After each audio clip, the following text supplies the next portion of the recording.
Bismillahirrahmanirrahim. The topic that we are going to cover in this video are cancer genes और cancer jeans को divide किया गया है चार टाइप्स में, चार कैटेगरीज में। कुछ जीन्स ऐसे हैं जो कैंसर में इन्वॉल्व होते हैं। किस तरह? जो कैंसर, एक तो टाइप वो है जो कैंसर कॉज करती है, लाइक ऑन्कोजीन्स दे कॉज कैंसर। ठीक, नॉर्मली ये प्रोटो ऑन्कोजीन्स की फॉर्म में पड़े होते हैं, ये पैदाइशी ऐसे नहीं होते कि they cause cancer. Proto oncogene बहुत ही बिनाइन जीन्स होते हैं, लेकिन unfortunately because of mutation, ionising radiation, ये क्या होते हैं, कन्वर्ट हो जाते हैं from proto oncogene to oncogene and they cause cancer. The next group is tumour suppressor gene. और ट्यूमर सप्रेसर जीन हमारे पास क्या करता है, ट्यूमर को अनकंट्रोल ग्रोथ को ऑब्वियसली सप्रेस करेगा as the name states. It has two types, one is the guardian gene and the other one is governor gene. Guardian gene जो है मोस्टली हम TP53 को लेते हैं कि it is the guardian of genome, और जो गवर्नर जीन है it applies brakes, a good one brakes. और ब्रेक्स हम अप्लाई करता है, हमें पता है कि सेल साइकिल जैसे हमने पढ़े हुए हैं कि G1 एक इसका फेज़ होता है, फिर S फेज़ होता है, फिर G2 फेज़ होता है, फिर M फेज़ होता है। तो G1 और S की ट्रांजिशन पे और G2 और M की ट्रांजिशन पे ये दो ऐसे पॉइंट्स हैं, चेक पॉइंट्स, जिनकी ट्रांजिशन पे हमारे पास जो गवर्नर्स हैं ना वो एक्ट करते हैं। मोस्टली रेटिनोब्लास्टोमा का हम आगे पढ़ेंगे कि ये एक्ट ही करता है G1 और S फेज़ पे, और G2 और M फेज़ पे हम मोस्टली रेडियोथेरेपी टारगेट करते हैं for cancers. The third type of gene is the gene that regulate apoptosis. वो जीन्स जो कि अपोप्टोसिस करवाते हैं वो हो जाएंगे अंडर एक्सप्रेस, और वो जीन्स जो अपोप्टोसिस से बचाते हैं वो हो जाएंगे ओवर एक्सप्रेस। तो बेसिकली सर्कल को इन्होंने बचाना है अपोप्टोसिस होने से। ओवर एक्सप्रेस और अंडर एक्सप्रेस होने की गेम करवानी है इन्होंने अपोप्टोसिस जीन्स की। जैसे हम बैग्स पूमा जीन्स पढ़ते हैं अपोप्टोसिस के, तो उसमें यही सीन है कि बैग्स और पूमा जीन्स को इन्होंने करा देना है कम, ताकि अपोप्टोसिस ना हो। Last one but not the least one, वो जीन्स जो रेगुलेट करते हैं interaction between the tumour and host cells.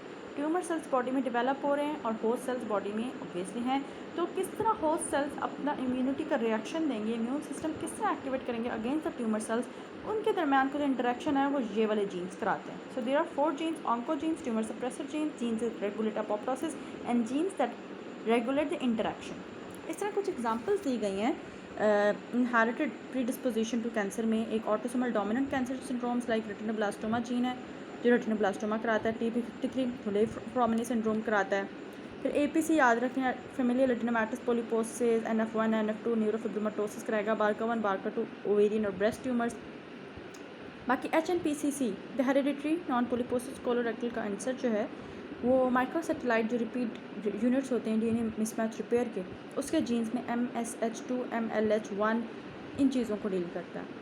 और बाकी सारे जीरोटोमा पिगमेंटोसा, मेटेक्सिया टेलेंगेक्टीजिया, ब्लूम सिंड्रोम या फिल्टनी एनीमिया, ये और example you can read it for MCQs।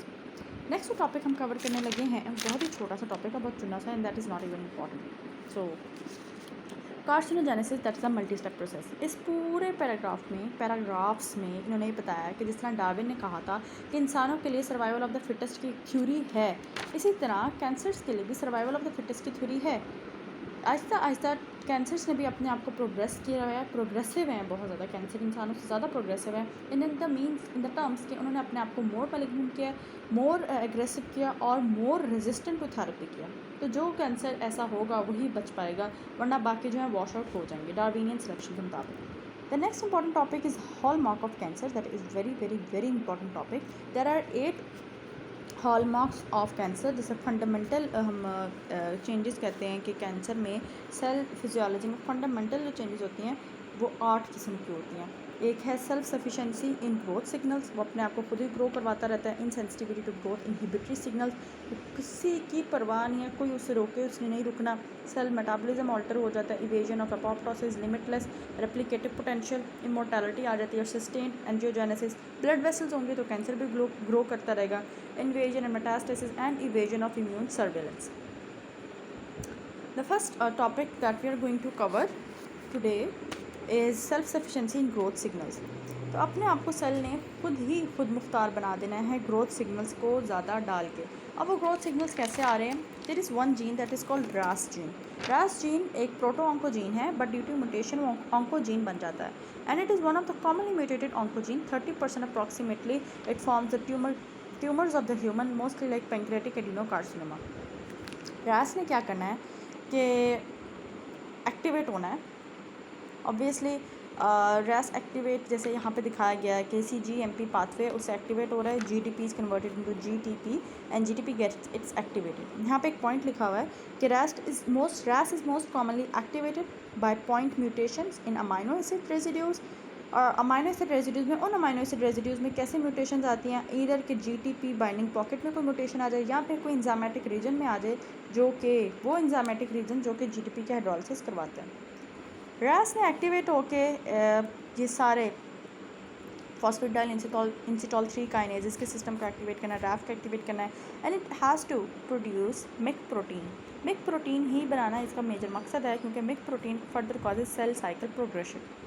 Mick protein को कैसे, अब ये साइकिल इसने कैसे कंटिन्यू रखना है कि अगर ग्रोथ फैक्टर के ना भी रिसेप्टर्स हों, ग्रोथ फैक्टर देखें रिसेप्टर आके लगे जी प्रोटीन पे, उसने आगे अपने एक्टिवेट किया और रैस इस तरह एक्टिवेट होगा। अगर ग्रोथ फैक्टर नहीं है तो how RAS is going to keep himself activated, और ग्रोथ सिग्नल्स को कैसे सेल्फ सफिशिएंट उसने रखना है।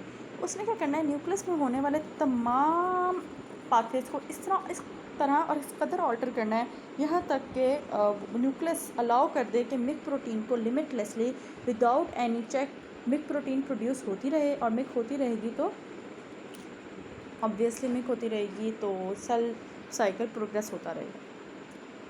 तो ये पता है रैस जीन में। अब हम चलते हैं दूसरे में ABL DCR जीन।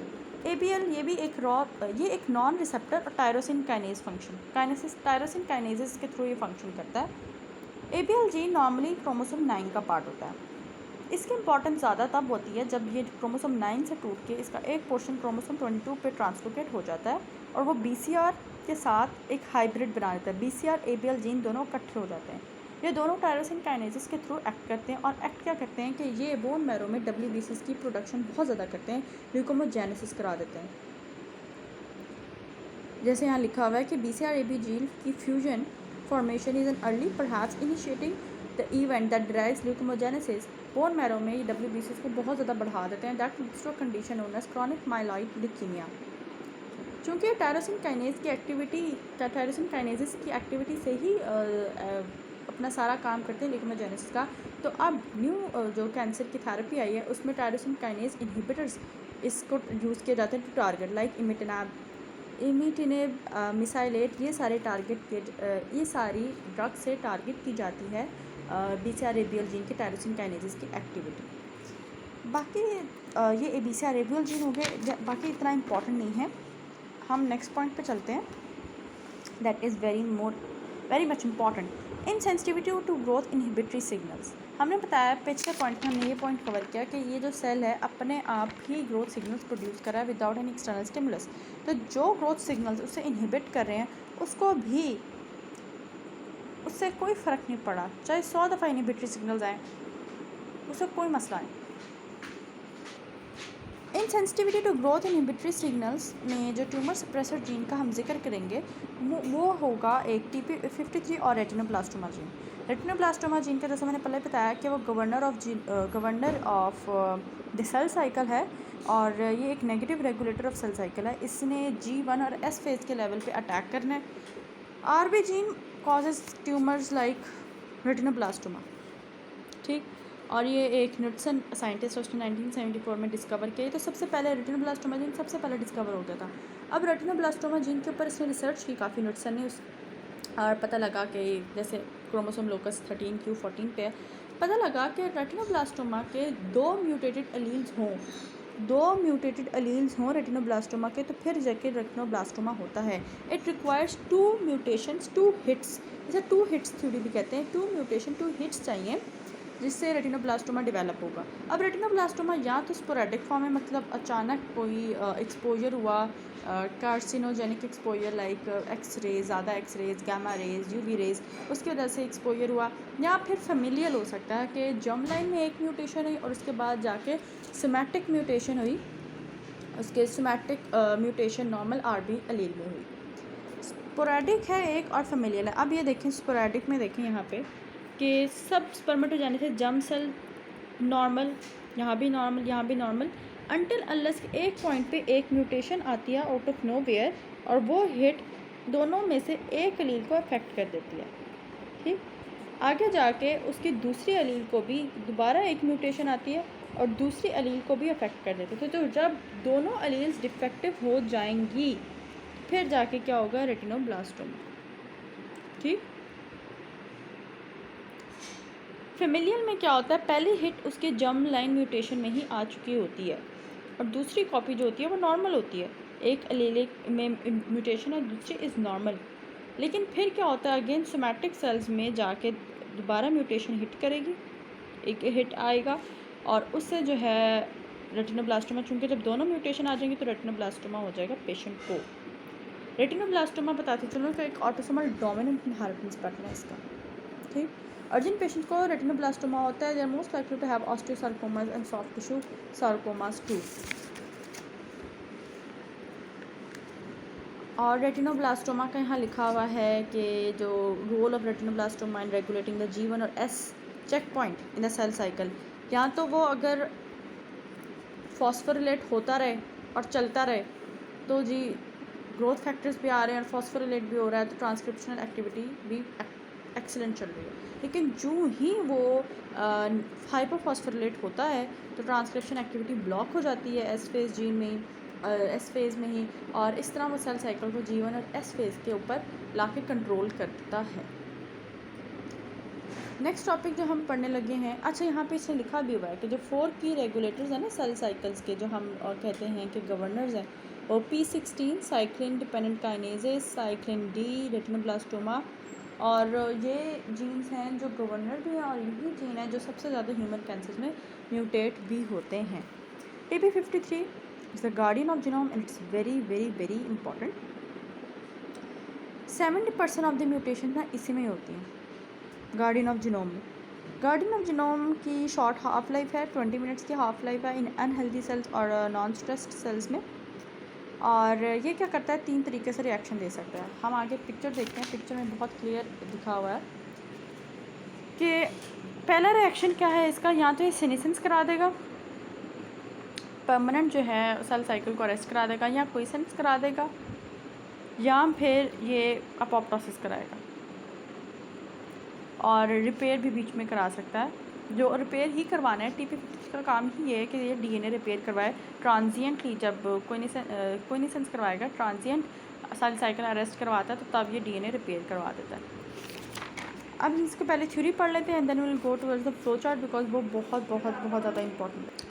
यहाँ उन्होंने भी 3 पॉइंट डिस्कस किए हैं कि P53 mediated cell cycle arrest may be considered primordial response to DNA damage. That is a universal fact कि जो ही सेल में डैमेज होगा DNA को, P53 ने आ जाना रिस्पॉन्स देना, वो परमानेंट है या फिर टेम्परेरी है, जो भी है वो डिपेंड करता है उसका कि किस तरह कितना टाइम उसे चाहिए DNA रिपेयर का।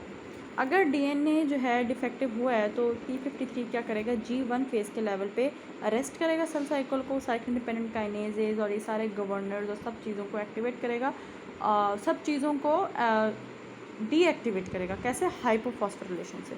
ये प्रिवेंट करेगा फॉस्फोरिलेशन ऑफ रेटिनोब्लास्टोमा। रेटिनोब्लास्टोमा जब हाइपोफॉस्फोरिलेट होता है तो हमने बताया कि सेल साइकिल अरेस्ट में चला जाता है, G1 और S फेज़ पे के ही चेक पॉइंट में हमने पढ़ा।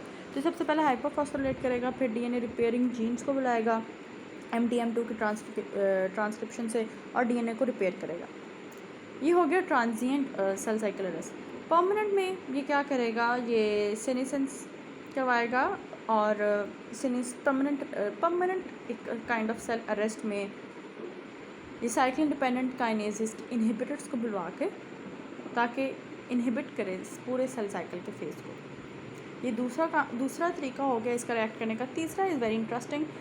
TP53 ये देखता है, ये सेंस करता है कि अगर सेल साइकिल अरेस्ट कराने से टेम्परेरी या परमानेंटली काम नहीं बन रहा, DNA डैमेज ही है और नहीं चल रहा, तो फिर इसकी अपोप्टोसिस करवा देता है बॉक्स एंड पूमा जीन से कह के। ठीक, P53 में म्यूटेशन आ जाए तो हो जाता है ली फ्रॉमेनी सिंड्रोम, और P53 में तभी एक्ट करेगा कि जब स्ट्रेस किसी भी सेल पे आया तो TP53 G1 फेज़ के लेवल पे स्टॉप करवाएगा सेल साइकिल को और DNA को रिपेयर करवाएगा। 70% of the human cancer system बताया वो P53 के म्यूटेशन से होता है। अब हम इस फ्लो चार्ट को पढ़ते हैं, दैट इज़ वेरी इंपॉर्टेंट। कोई भी स्ट्रेस आए, एनाइजिंग रेडिएशन, कार्सिनोजेंस या म्यूटेजेंस आए, दोनों सेल्स हमने रखे। 2 सेल्स क्यों रख रहे हैं, एक पे P53 नॉर्मल है, एक पे डिफेक्टिव है। इसमें डिफेक्टिव है P53 है ही नहीं, उस बेचारे के साथ इतने बुरा सलूक होगा कि कोई सेल साइकिल अरेस्ट नहीं हुआ, DNA रिपेयर का भी कोई चांस लिया गया, कुछ भी नहीं। फ़ौरन म्यूटेशन हुई, एक अजीब सा सेल बन गया, म्यूटेटेड सेल बन गया, म्यूटेंट सेल बन गया, और म्यूटेशन जो है मलिग्नेंट पोटेंशियल का कोई ट्यूमर बन गया। लेकिन जिसमें P53 है, DNA डैमेज हुआ है, कोई भी ऑन्कोजेनिक स्ट्रेस हाइपॉक्सिया आया है, P53 अकोमुलेट करेगा, DNA को बाइंड करेगा और DNA को स्टॉप करवाएगा। यहाँ तक वो परमानेंट स्टॉप करवाएगा सीनेसेंस, यहाँ पे वो टेम्प्रेरी स्टॉप करवाएगा। टेम्प्रेरी स्टॉप में वो P21 जो साइक्लिन डिपेंडेंट काइनेज इनहिबिटर है, उसे G1 को अरेस्ट करवा के DNA की रिपेयर कराने की कोशिश करेगा, या GADD45 इसे DNA रिपेयर करवाने की कोशिश करेगा। DNA रिपेयर अगर फेल कर जाता है तो फिर अलग बात है, फिर तो वो अपोप्टोसिस की तरफ चला जाएगा। अपोप्टोसिस में उसे बैक्स और ट्यूमर जीन्स हेल्प करेंगे। तीसरा हमने कंडीशन पढ़ी थी कि अगर सेल की ये कंडीशन बहुत ही बुरी है तो फ़ौरन उसे अपोप्टोसिस में भेज जाता है कि उसके टॉक्सिक इफेक्ट्स बाहर ना आएँ। ये P53 का सारा काम है, ठीक। और P53 से रिलेटेड और कोई इंपॉर्टेंट इन्फॉर्मेशन नहीं है। नेक्स्ट जो टॉपिक है वो है altered. Next topic is another hallmark of cancer. अभी हमने सिर्फ 2 पढ़े हैं hallmark of cancer, sensitivity, sufficiency in growth synthesis, growth signals, और दूसरा हम लोगों ने पढ़ा है insensitivity to growth inhibitory signals, tumour suppressor genes. अब हम पढ़ेंगे ऑल्टरेशन ऑफ सेलुलर मेटाबॉलिज्म। होना तो ये चाहिए था कि माइटोकॉन्ड्रिया सेल का जो है ऑक्सीडेटिव फॉस्फोरिलेशन से ATPs प्रोड्यूस करे। अब देखिए जो ऑक्सीडेटिव फॉस्फोरिलेशन से ATPs प्रोड्यूस होते हैं वो 36 होते हैं, लेकिन कैंसर इतने आराम से ATPs नहीं लेगा, बहुत खुददार है। मैंने बताया, वो कहते हैं नहीं, हम अपना एक मेटाबॉलिज्म करेंगे जिसका नाम है एरोबिक ग्लाइकोलिसिस। इसे वर्बिंग ने स्टडी किया था प्रॉपर। और एरोबिक ग्लाइकोलिसिस में क्या होता है, ये एक ऐसी एक ग्लाइकोलिटिक फेज़ है जिसमें जो ऑक्सीजन के बगैर क्रेब्स साइकिल और सारी चीज़ों को करेगी, और इसमें से सिर्फ 2 ATP प्रोड्यूस होते हैं। ये बहुत ही कॉन्ट्रडिक्टेड सिचुएशन है, बहुत ही क्रेडल है कि क्यों कैंसर जिस तरह बिहेव करते हैं कि ऑक्सीडेटिव फॉस्फोरिलेशन फ्रॉम माइटोकॉन्ड्रिया उससे नहीं लेते, जबकि खुद ही अपनी एक एरोबिक ग्लाइकोलिसिस बनाते हैं। स्टडी करने पे ये भी पता लगा है कि ना सिर्फ ये कैंसर सेल्स की एक आदत है, ये एम्ब्रियोनल टिश्यूज़ और लिम्फोसाइट्स की भी आदत है ड्यूरिंग इम्यून रिस्पॉन्सेज, कि ये माइटोकॉन्ड्रिया पे बोझ नहीं बनना चाहते, खुद मुख्तारी का सबूत देते हैं।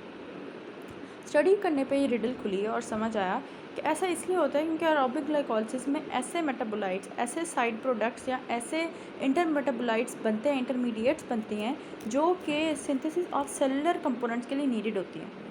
ऑक्सीडेटिव फॉस्फोरिलेशन सिर्फ ATP प्रोड्यूस करती है, जबकि हमारे बाकी सेल के ऑर्गेनेल्स जो हैं DNA रेप्लिकेशन को डील करें, प्रोटीन सिंथेसिस को डील करें, लेकिन कैंसर सेल में ऐसा कुछ नहीं है। कैंसर सेल के अंदर ऑर्गेनेल्स डिफेक्टिव होते हैं, they really want carbon to make all the lipids, proteins and organelles, all the components DNA and RNA, जबकि बाकी सेल में they fail to produce carbon, ऐसे इंटरमेटाबोलाइट्स बना ही नहीं पाते। तो that's why they go for aerobic glycolysis, and I think we should, this is only the important thing, and we should end our first lecture here. Jazakallah khair.